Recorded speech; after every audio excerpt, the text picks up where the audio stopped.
Très heureux de vous retrouver dans ce nouveau numéro du Talk Afrique. Regardez, la télévision a toujours été par nature une activité collective génératrice de liens sociaux, même si l'on est parfois seul devant son écran de télévision. Mais il est surtout important de savoir de quoi sera faite la télévision de demain à l'heure d'une libéralisation du secteur annoncée en Côte d'Ivoire, chose qui est faite dans les différents pays de la sous-région ouest africaine. Et comment écouter les téléspectateurs, les aider à choisir un programme, leur proposer d'interagir avec une émission, mieux, comment partager des contenus entre les différentes télévisions partenaires. C'est le thème de ce talk qui nous réunit ici sur ce plateau. Des invités de marque tels que Issoufou Sarré, directeur général de BFM TV au Burkina Faso. Merci d'être avec nous. C'est moi. En face de M. Sarré, nous avons Séverine Laurent, directrice générale de Africacom. Merci d'avoir accepté notre invitation. Merci, Alors, Abdoulaye. nous allons commencer avec Mme Séverine Laurent. Dites-nous, Africacom, qu'est-ce que c'est? Africacom c'est d'abord l'agent Afrique du groupe ABSAT, qui est donc un groupe audiovisuel qui édite une vingtaine de chaînes de télévision françaises. Par ailleurs, nous avons 3 activités.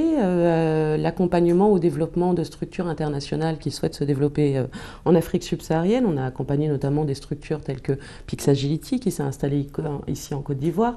On a fait une mission pour Deezer, la société de streaming numéro 1 en Europe. Deuxième métier, on élabore des stratégies de communication panafricaines, principalement pour des structures évoluant dans les médias, mais pas uniquement, puisqu'on a travaillé avec différents gouvernements comme le Tchad ou le Mali. Et troisième métier, l'organisation, la coordination de grands événements culturels. On travaille principalement sur le sujet avec l'artiste Tiken Jah Fakoly, qui est donc issu de Côte d'Ivoire, où on a mis en œuvre le Festival historique du Mandingue au Mali, qui a eu un gros succès en 2015, où par exemple la tournée Un concert, une école, qui a contribué à construire différentes écoles en Guinée, au Burkina Faso, en Côte d'Ivoire. Merci beaucoup Séverine Laurent. Voici donc présenté Africacom. Issoufou Sarré, vous êtes le directeur général de BFM TV au Burkina Faso. Dites-nous, quelle place occupe aujourd'hui BFM TV dans l'espace audiovisuel au Burkina Faso? D'accord, merci Koné. Quelle place occupe BFM TV? Il faut déjà dire que BFM existe depuis pratiquement 8 années. Vous savez que dans nos pays, les études d'audience ne sont pas dans nos cultures. Ce n'est pas des choses qu'on rencontre assez régulièrement, mais il y a une étude qui a été menée récemment où BF1 se positionne comme étant la deuxième chaîne la plus suivie après la chaîne nationale. Donc la première chaîne de télévision privée, parce qu'il faut signaler qu'au Burkina Faso, nous avons près de 18 chaînes de télévision totales, dont 16 privées. Donc nous nous positionnons comme étant la première de ces chaînes de télévision privées, la 6e au niveau de l'Afrique francophone. C'est ce que je pourrais dire pour la place qu'occupe la télévision BFM. Alors justement, comment jugez-vous de la qualité ou de la pertinence des contenus télévisuels sur le continent africain? De façon générale, je pourrais dire qu'il y a une bonne évolution. Parce que lorsque nous prenons la télévision sur le continent africain depuis une dizaine d'années à maintenant, nous remarquons que dans ces différents pays, avec l'arrivée des chaînes de télévision privées qui ont sérieusement bousculé les chaînes publiques, on commence à voir du contenu de qualité, on commence à voir du contenu attractif pour les Africains. Pendant longtemps, ce qu'on diffusait à l'antenne qui pouvait intéresser des gens, c'était des programmes qu'on importait.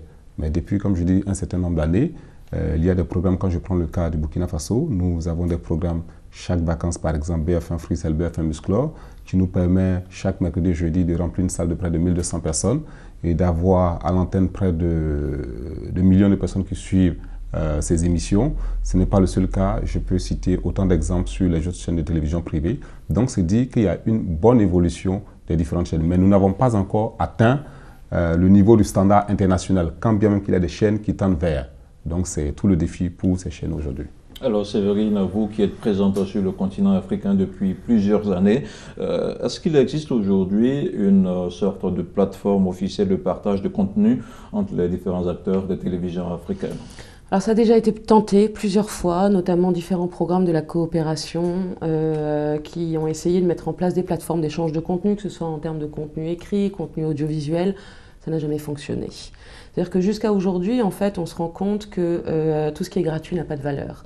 Et que toutes les chaînes qui se sont essayées à faire du partage de contenu, à un moment donné, se trouvent comment dire, bloqué de par le fait que, encore une fois, ces produits acquis gracieusement, finalement, n'ont pas de valeur.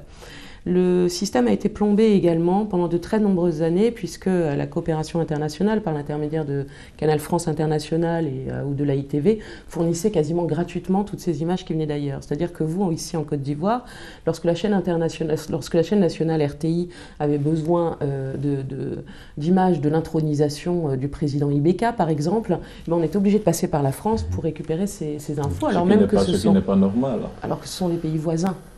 Qu'il pourrait y avoir des systèmes comme ça. Alors il y a beaucoup de systèmes qui ont été mis en place. Moi je ne crois pas au modèle gratuit. Encore une fois, pour moi tout ce qui est gratuit n'a pas de valeur. Et je pense qu'il faudrait vraiment se pencher sur un modèle économique, effectivement, de récupération de ces images, parce qu'il y a un problème, une deuxième problématique qui est liée, c'est celle de l'archivage. C'est-à-dire que dans toutes ces télévisions produisent chaque jour des heures de programme, que les archivages aujourd'hui, bien que le numérique soit arrivé à grande vitesse sur le continent, ne sont toujours pas opérationnels. C'est-à-dire que si on cherche, même au sein de grandes chaînes de télévision internationales, des images d'une accession au pouvoir d'il y a 8 ans, on n'en trouvera pas. En fait, et c'est un vrai problème. Ce qui est dommage. Donc, nous allons partir au sein du Discope, où notre équipe de reportage nous propose de suivre justement un reportage en rapport avec le partage de contenu lors du Discope. C'est un reportage de Sandrine Bamba et Ange Morel-Tizier. Le Discope a ouvert les portes de sa 4e édition sur les bords de la lagune ébriée. À ces assises 2018, plusieurs éditeurs, producteurs, diffuseurs et distributeurs de contenu pour discuter des avantages d'une synergie dans le domaine de l'audiovisuel entre l'Afrique du Nord et l'Afrique subsaharienne. Il est important de savoir que les publics sont très intéressés a priori par des contenus qui viennent du Maghreb parce qu'il y a une certaine qualité au niveau de la production audiovisuelle qui est déjà maîtrisée au Maghreb. Maintenant, ce qu'il faut, c'est que les chaînes du Maghreb mettent à leur disposition leur catalogue, leur contenu pour permettre aussi bien l'acquisition que des échanges de contenu et permettre que les différents publics en Afrique mais également au Maghreb puissent voir ce qui se fait. Comme ça a été soulevé pendant le panel, j'aimerais pouvoir bénéficier de cette expérience pour pouvoir développer mon activité en Afrique subsaharienne et venir coproduire, évidemment avec des producteurs locaux, des programmes que nous pourrions proposer aux chaînes subsahariennes. Dans le but de renforcer le dialogue entre les deux parties et de donner plus de visibilité à leur contenu, ces acteurs clés de l'audiovisuel africain ont tablé sur la nécessité de fédérer leurs idées.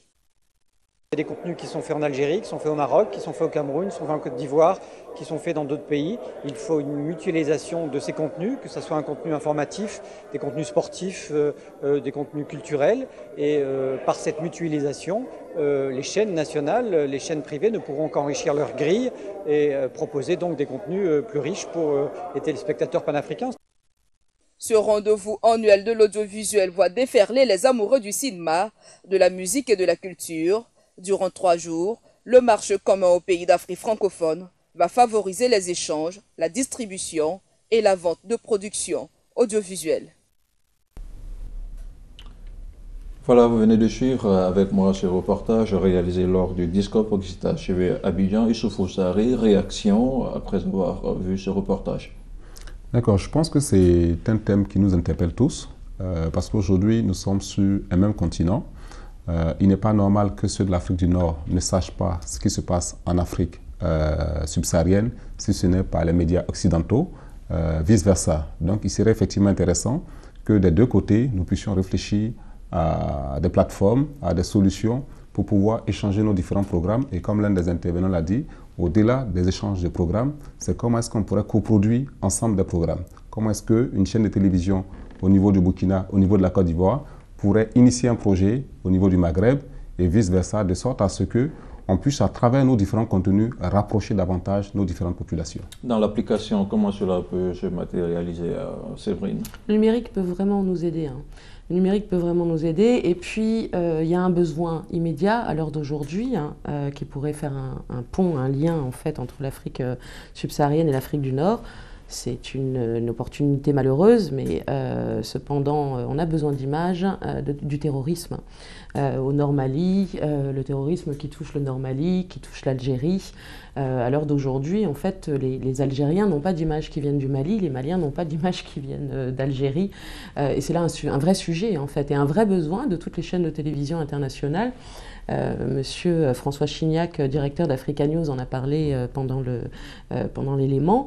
Mohamed Cherma, également le directeur de la télévision nationale d'Algérie, a émis un fort besoin en la matière. Et donc je pense que voilà, la difficulté qui se pose aujourd'hui, donc le numérique pourrait y aider par l'accession de plateformes, la mise en place de plateformes, mais la problématique sera la problématique de stockage. Comment stocker tous ces éléments? Aujourd'hui, le stockage informatique coûte assez cher, il faut beaucoup d'énergie, il faut beaucoup d'électricité. Donc quel est l'industriel qui va être en mesure de mettre un programme à disposition qui pourrait faire en sorte de faciliter ces échanges? Et c'est là où, encore une fois, moi je ne crois pas au modèle gratuit. C'est une question qui reste ouverte. On se rend compte qu'il y a de plus en plus de traductions de programmes anglais, chinois, en français.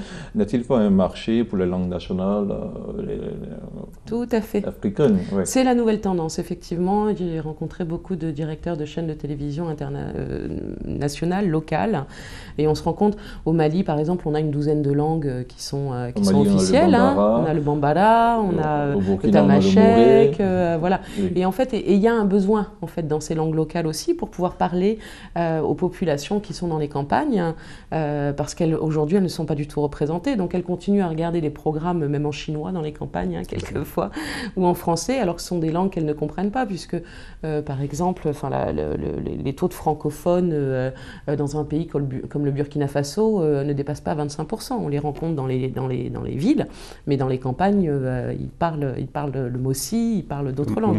Le Moré. Vous voulez réagir sur la même question? Si. Non, je pense que l'élément fondamental sur lequel pourraient s'appuyer les chaînes locales pour être compétitifs vis-à-vis des chaînes transnationales et internationales, c'est la proximité. Et qui dit proximité parle de langue locale. Et à ce niveau, justement, de plus en plus, vous avez des programmes qui sont assez suivis. Il y a un certain nombre de pays, de chaînes, où lorsque vous regardez l'émission, le décor, bon, ce n'est pas ce qu'il y a de plus réussi, mais le contenu intéresse.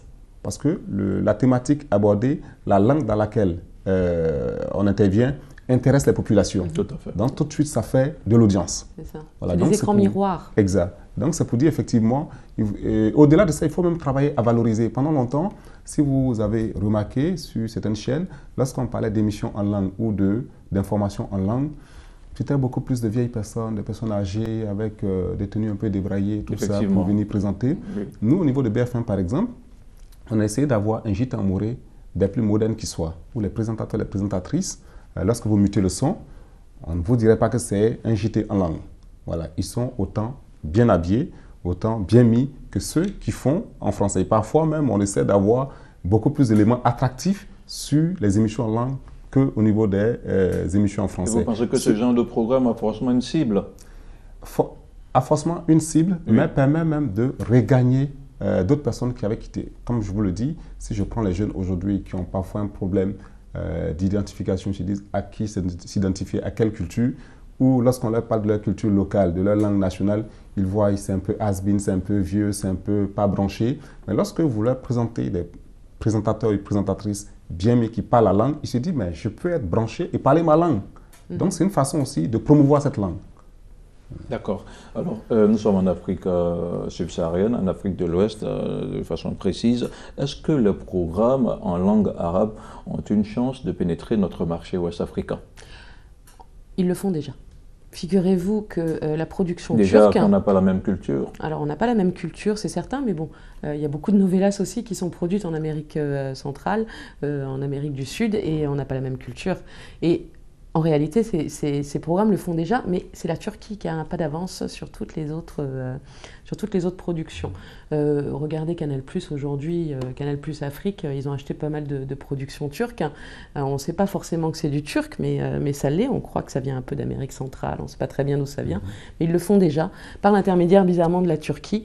Alors s'agissant de l'Afrique du Nord, effectivement, aujourd'hui, il y a peu d'exemples, mais il y a des exemples de coproduction qui petit à petit se mettent en place, où voilà, l'avenir est peut-être promis à une autre ouverture.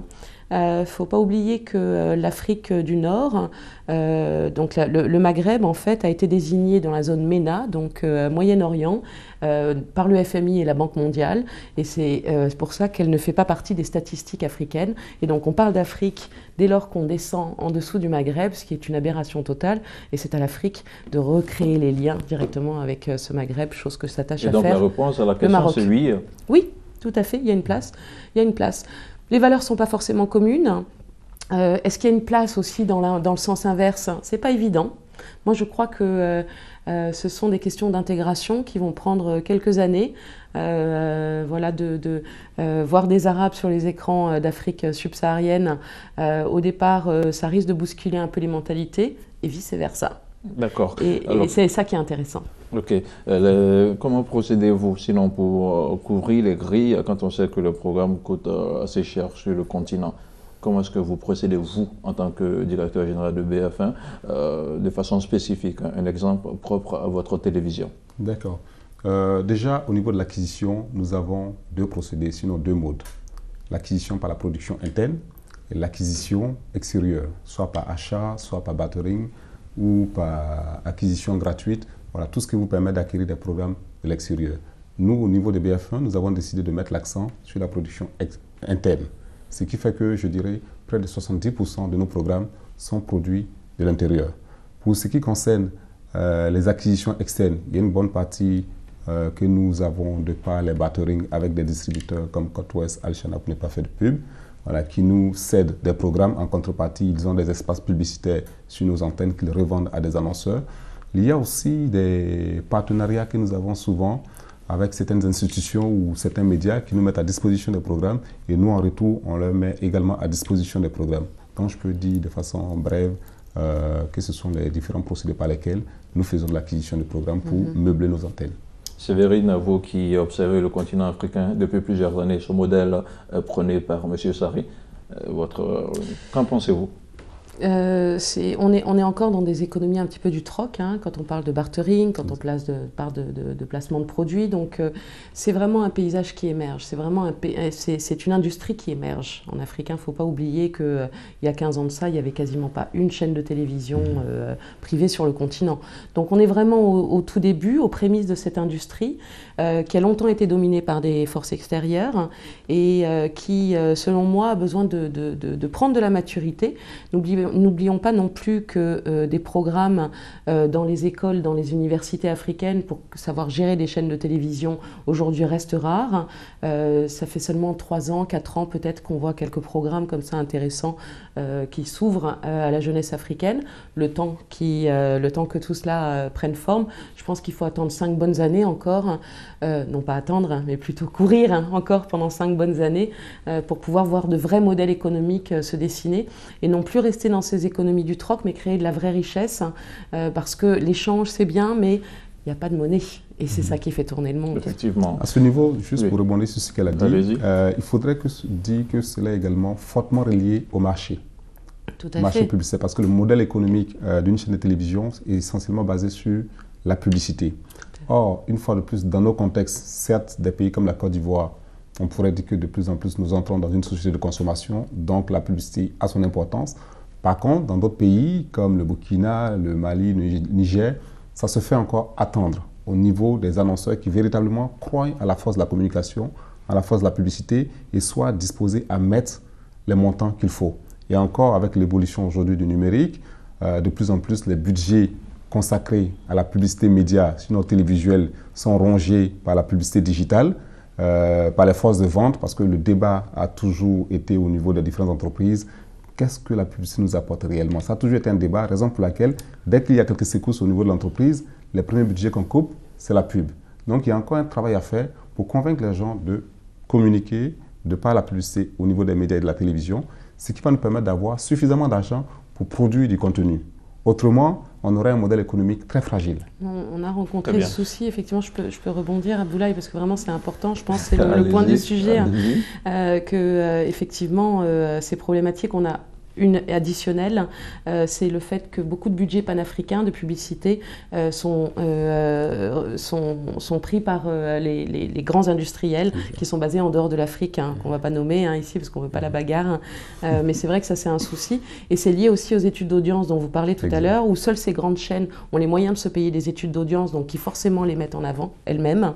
Et c'est lié aussi à la capacité des petites télévisions de pouvoir produire des piges publicitaires, puisque les grands industriels qui veulent faire de la publicité aujourd'hui demandent de vraies piges, demandent de vraies informations, chose que les petites chaînes de télévision, malheureusement, ne sont pas en mesure de leur produire aujourd'hui. Donc c'est un peu compliqué. D'accord. Alors justement, comment vous réagissez face à la politique d'exportation des programmes vers l'Occident, des programmes africains bien entendu? Oui. Alors moi je pense qu'il y a une vraie diaspora, il y a beaucoup, il y a un vrai marché en fait en Occident, des programmes africains qui intéressent bien évidemment en premier lieu la diaspora. Dans un deuxième temps, je crois qu'il y a un travail de refonte de l'image africaine qui est en train de se réaliser actuellement en Europe, où ça y est, on a commencé à arrêter de parler de l'Afrique des guerres, de l'Afrique de la maladie, de la pauvreté, où on commence à parler de cette autre Afrique qui émerge, de cette jeunesse qui bouillonne, qui grandit, qui fait grandir le continent, de cette Afrique digitale qui étonne le monde entier, et que ça commence à donner petit à petit une autre image de l'Afrique, et que j'espère vraiment que mes compatriotes, mais aussi l'ensemble des Européens, pourront un jour développer un autre regard sur l'Afrique par l'intermédiaire de ces productions. Alors, est-ce que ce n'est pas à la longue une politique qui risque de chambouler un peu la culture de nos pays africains? Bien entendu, parce que comme elle disait tantôt, si nous parvenons à contrebalancer l'image que l'Africain a au niveau de l'Occident, parce que cette image, ce sont beaucoup plus les médias occidentaux qui l'ont transmise. Aujourd'hui, il nous appartient, avec nos différents médias, nos différentes structures de production, de produire du contenu qui puisse effectivement valoriser l'image des Africains. De plus en plus, on a des séries assez bien faites d'un certain nombre de pays qui passent sur des chaînes en Occident. Et justement, qui amènent les gens à se poser des questions, mais dites, on ne savait pas qu'il y avait ça en Afrique, parce que parfois, lorsque les autres ont une mauvaise image, ce n'est pas toujours de mauvaise foi. Non, l'image se construit à la base des éléments qu'on a eu à percevoir et recevoir. Donc, si on leur donne de voir autre chose que ce qu'ils ont toujours vu, bien entendu, on pourra contrebalancer l'image que nous avons. Alors, Séverine, une dernière question. Est-ce que les questions de droit d'exploitation sont garanties pour envisager un partage équitable entre les 5 régions du continent africain? J'ai noté l'Afrique de l'Est, l'Afrique de l'Ouest, du Nord, du Centre et notamment l'Afrique australe. Alors, à partir du moment où vous produisez vous-même votre programme, peut-être Talk Afrique est produit par Medi 1, vous en détenez 100% des droits. Donc vous allez pouvoir proposer demain, si la plateforme existe, l'ensemble de vos images finalement sur cette plateforme-là, puisque vous en détenez les droits.